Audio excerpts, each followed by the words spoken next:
discussió. El sol parlava a la lluna parlava al sol. Sempre discutien, mai es posaven d'acord.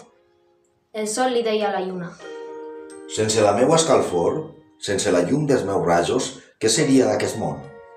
Fins i tot tu, que ets la lluna i et veus tan engalanada, sense la meua potència no et veuries ni la cara. De tants cossos que graviten entorn de la meua llum, tu n'ets un i no dels grans. Tu n'ets un i dels menuts.